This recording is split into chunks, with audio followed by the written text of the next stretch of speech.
the Bellagio, Las Vegas, Nevada. Perhaps you've heard of it. 4, 5, 10 games running, all of which are main games, surprisingly. Usually one of the games is a must-move game, but tonight, all 4 main games, hopping right in. 1500 to start. Let's go. All right, just stepping out here for a quick break, per usual. A couple of small hands to report real quick before we're hopping back in there. Been playing for not even a couple hours yet, pretty early still in the session, but a couple quick ones to report here. So first one, the straddle is on under the gun, and I looked on an ace king of diamonds next to act, first to act. I raised it up to 50, which isn't that big, but I feel like if I raise it too big with the straddle on, and me being under the gun, I feel like that really narrows people's calling ranges to really good hands. And it's tough to get action from too many marginal to decent hands. I don't know, could be wrong, but who knows. I make it 50 to go. The player 2 to my left puts in a 3-bet and makes it 140. Folds back to me. I know this player, not personally, but have played with them plenty. So I go ahead and make a pretty standard flat call here, I think. Flop comes out king, queen, 9 with 2 spades. So we flop top pair, top kicker, but very wet, very connected board. I check it over to him. He bets 140 again. Not too much choice here. Can't fold. Raise seems ridiculous, so I go ahead and call. Turn is the 8 of diamonds, so we pick up the backdoor flush draw to go with our top pair. Check it over to him, and this time he checks back. Kind of happy with that. Happy to see a free river card in this situation. River card though is the jack of spades, so coordinated board gets even more coordinated. 4 to a straight, 3 to a flush. Not super ideal here. I check it over to him, and he checks it back pretty quickly. I show, and he shows his pocket aces. So I think it's a pretty good situation, pretty good result, considering I ran ace king into pocket aces in a straddled pot. To only lose the pre-flop 3-bet and the flop bet, I'd say that's a pretty good situation, especially after flopping top pair. So ace king no good, but damage seems mostly minimized. In this next hand, the cutoff opens for 40, the button calls, and I look down at 7-6 of spades. A couple different options here. I think calling is decent. However, I kind of like a 3-bet. With the initial raise coming from the cutoff, the button's range should be fairly wide there, and his dead money in there helps as well to make a squeeze a little bit more profitable, a little bit more valuable. So having 7 high and being out of position, I decide to put in the 3-bet and make it 180 to go. The initial raiser folds and the button calls. So heads up to a flop. Flop is jack 3-3 with 2 spades, so we flop a flush draw. I think there's some merit to checking and some merit to betting. Merit to checking is that we block flush draws, and it seems like he can continue with a number of pairs and even some ace high hands. Merit to betting is that we have 7 high and good equity here, so I go with the latter route. I put out a c-bet. I don't size it very big. I don't think we really need to. I bet 160 and he folds immediately, so we take that one down. 7 high gets the job done there. Happy to win that one, but unfortunately stuck a little bit in the early going, mostly thanks to the ace-king hand and a couple of other small hands. So stuck off the bat, stuck about 400, something around that number. So nothing too major in either direction really. On the grind, heading back in. Alex, be right there. I fought quick.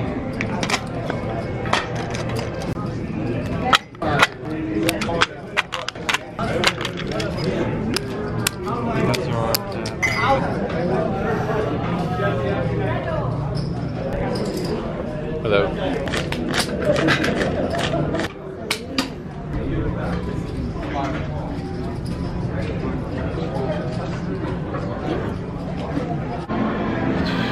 Wrapping up the session. It is morning. Once again, early morning. Pretty swingy session there. I was actually into the game for $2,800. I'm a little tired here. Pretty tired to say the least. Had some plans to go somewhere, take us to a nice little spot, but played for almost 9 hours. I think I'm just gonna go crash, come back to you guys with the hands tomorrow.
Bike share program.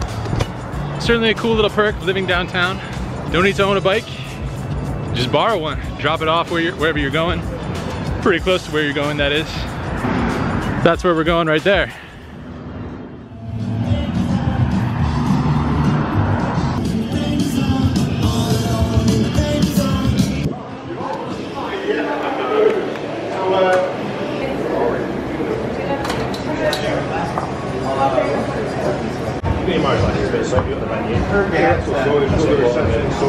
Yeah, so Laurel's buying for.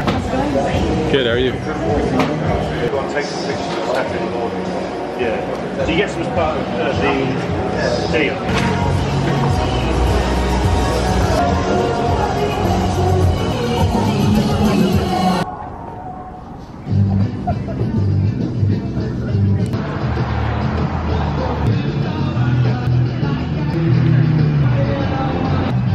Beautiful day here in Las Vegas, Nevada.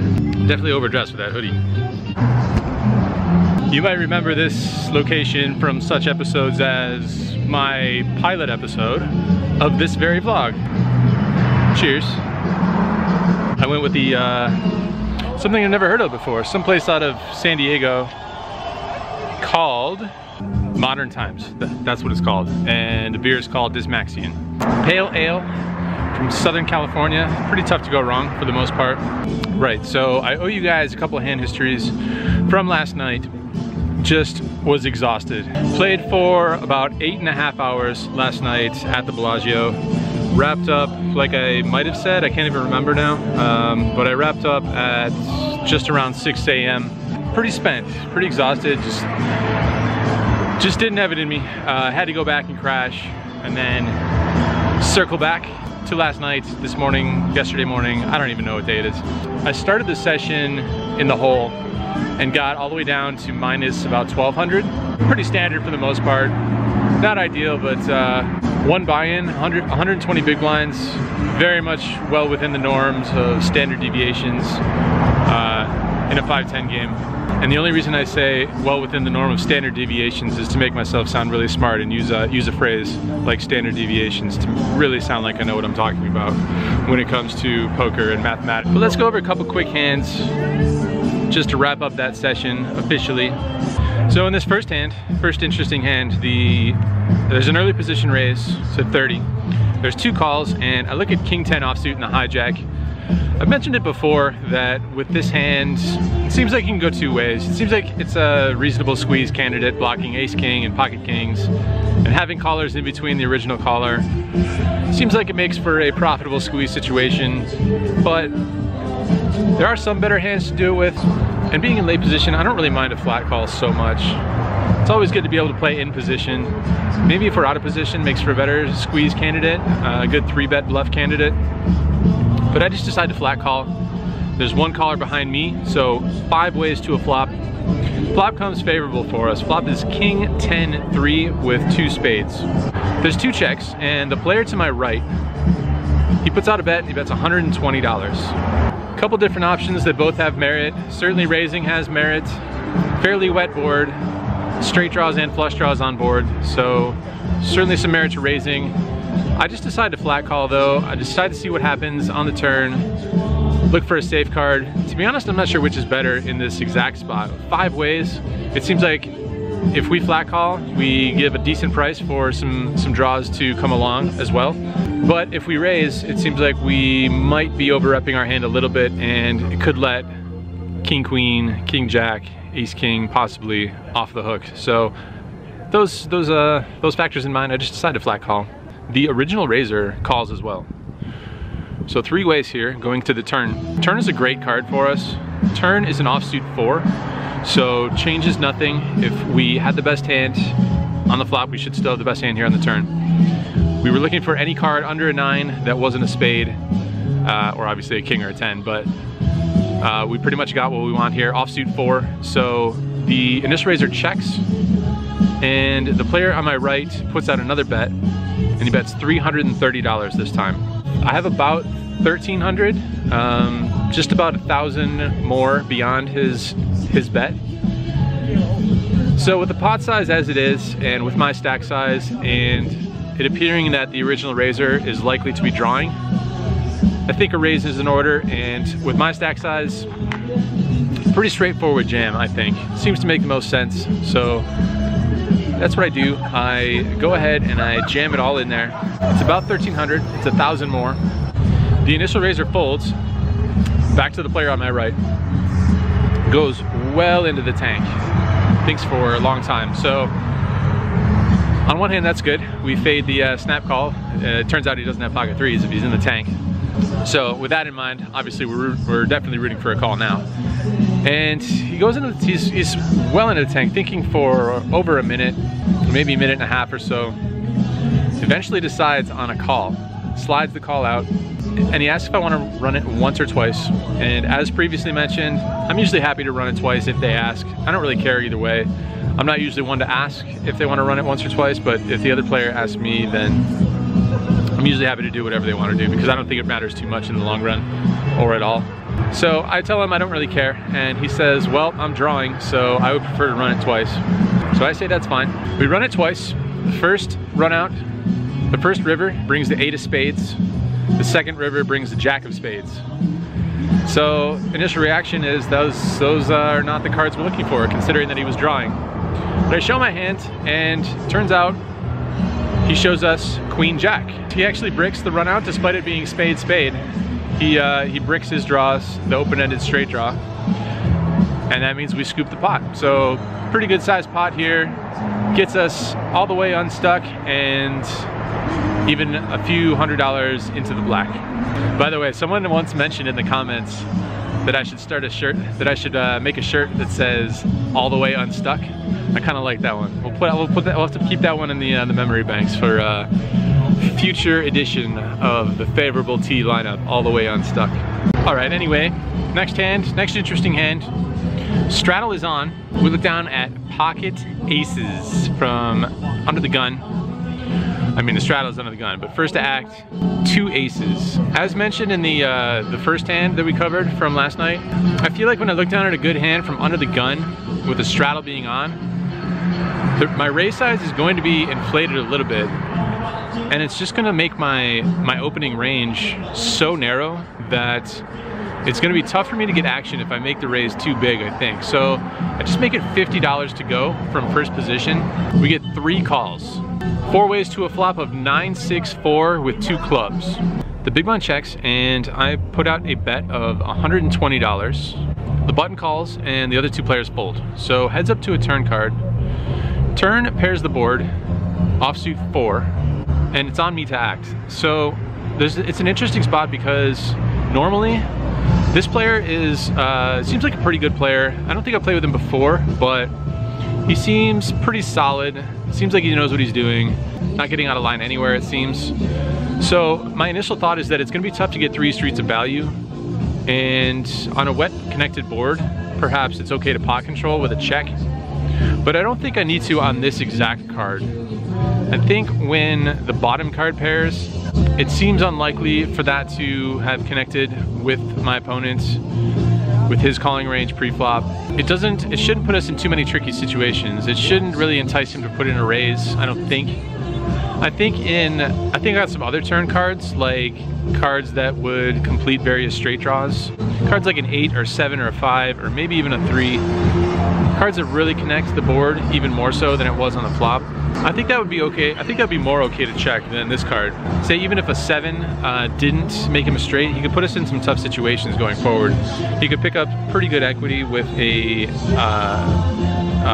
straight draw or a pair plus straight draw or who knows what, and it's gonna be really tough for us to bet call and then check call with one pair on those types of turn cards. But 4 seems pretty safe, so I end up checking it, but I don't think I should have. I think I should have just bet it. I think the theory is sound, but I think it's misapplied on this exact card. So I check it and he checks back. The river's a blank and definitely need to go for value here, so I bet $320, and he doesn't really think for too long and he makes the call. So we show down and it's good. Who knows if we could have gotten 3 streets of value?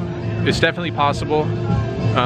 Tough to know without knowing what his exact holding is, of course, but I think my thought process is mostly sound on the turn, but misapplied on that exact turn card. It's okay, pretty good result. Happy to win a decent sized pot. Always good when the pocket aces hold up. Happy to admit mistakes, and the more that I admit my mistakes, the more I share them with you guys, it seems to me less likely that I will make bigger mistakes going forward, or the same mistake going forward. One can hope, at least. After all was said and done, we played for, like I said, 8.5 hours. We were in the game for $2,800, and we end up booking a win of $630. So happy to book a win. Could have been better. Could have played slightly better. Ran decent for the most part. Could have run better. Could have run better in a couple spots here and there. But all right, bear with me for 1 second. Refill time. Be right back. Cancel that. The fine staff here at Atomic Liquors is bringing it to me. Back to the Joseph James.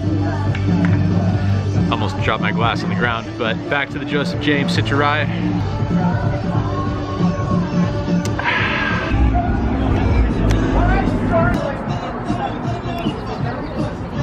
Apparently this location is a stop on the historical downtown bar cycling movable mobile group cycle tour thing. That thing looks pretty fun. I mean, you do have to pedal yourself, but it looks pretty fun. Unfortunately, they don't serve booze on the little bicycle thing itself. All right, so there's a main reason why I wanted to bring you guys back here to where it all began. Where it all began, meaning episode 1 of the blog. And that reason is because of this. Slightly humbled, slightly amazed, slightly excited, slightly baffled. It's hard to picture. It's kind of hard to picture 50,000 people clicking that subscribe button, and just super awesome, super blown away. I'm a little bit lost for words, so I just keep saying the word super in front of various adjectives. I don't want to dwell on that too much. I don't want to dwell on that fact, that number, too much. Sure, it's worth recognizing because it's a nice round number, a nice fat number. I definitely want to say thanks to you guys for coming along for the ride. Not stopping anytime soon. Gonna keep plugging away at this. Andrew? Yeah. Hey, Kevin. Nice to meet you. What's your name? Kevin. I'm the guy that commented on your blog way back. So you said that you lived there. Exactly, yeah. Good to finally meet you. Great to finally meet you, yeah. For sure let you know. I like your shirt, by the way. Yeah. Favorable. I still follow your blogs. I put myself through school playing online poker back in the heyday of Poker Stars and Full Tilt. See you guys later. There you go. That's Kevin, who lives in the same building as I do, watches the blog, good man. So back to this 50,000 thing. Equally thankful for being able to have found something that has been super enjoyable, and just not only for the numbers, not only from the numbers aspect, but just from the grind itself. So the ideal situation, I think, from any sort of professional perspective is to be able to find something that you just enjoy doing on a daily basis, right? So there's that cliche statement of find something that you love, do something you love, and you'll never work another day in your life. I don't think it's quite that easy. I don't think it's quite that simple, because you still need to grind, you still need to work. It is work. This thing on various levels is a lot of work. From grinding at the poker table, to grinding the editing, to coming up with different things to do for the videos and all that stuff, and wanting it to come out to a certain standard, certain quality standard. And the only way to make sure all that happens and to ensure the growth of it is to work your ass off, really. And I think that applies to pretty much anything. I'm pretty sure I don't need to do any preaching of any sort, and that's not what I'm trying to do. I definitely don't want to preach to anybody and talk about how hard they need to work, how hard you should work, or whatever, but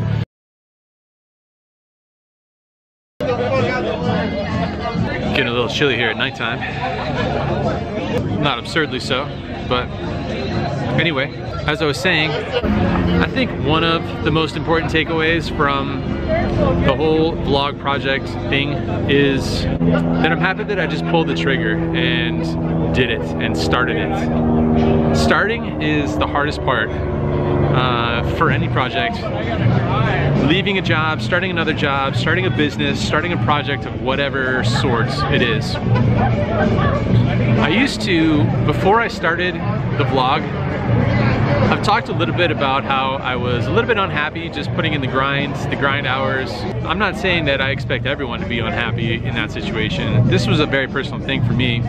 Just needed a little bit more creativity, a little bit something different from just the grind. And before I started the vlog project, I would say to Boosie, my fiance, what do you think I should do? What should I do? What do you think I should do with my life? What should I do? That was kind of like the ongoing question. Just this general sense of not really knowing what direction I should go in, and starting the vlog and getting over that hump of from not doing it to doing it. That was a pretty big hurdle. So I kind of want to put this to you guys, and I'm curious to hear you guys' responses. I want to ask this question. I want to know, how happy are you guys doing whatever it is that you are currently doing professionally? On a scale of 1 to 10, put that number down below in the comments. How happy are you from 1 to 10 doing what you're doing professionally? And also, if you would like to add to that, tell me why that number is what it is. If it's an 8, if it's a 9, if it's a 10, that's awesome. Tell me what it is that you're doing professionally and why you're so happy doing it, what it is that you like doing what you're doing. If it's a 2, 3, a 4, tell me what you're doing and why you're not that happy doing what you're doing. If it's that low of a number, tell me what you would rather be doing and tell me why you aren't doing that thing. I'm just really curious to hear what that is, what those things are, and the reasoning for why you aren't there at the moment. Could be anything. There's no wrong answers to this question. Just my own curiosity, and I think it could be beneficial for people to hear from other people that are maybe in the same situation as themselves. And I am going to be responding to a lot of those comments, and hopefully we'll generate some interesting discussion. But that's pretty much all that I had on my mind at the moment. Here we are, a big happy family of 50,000 strong. Let's keep it going, not stopping anytime soon. See you down below in the comments or in that next video.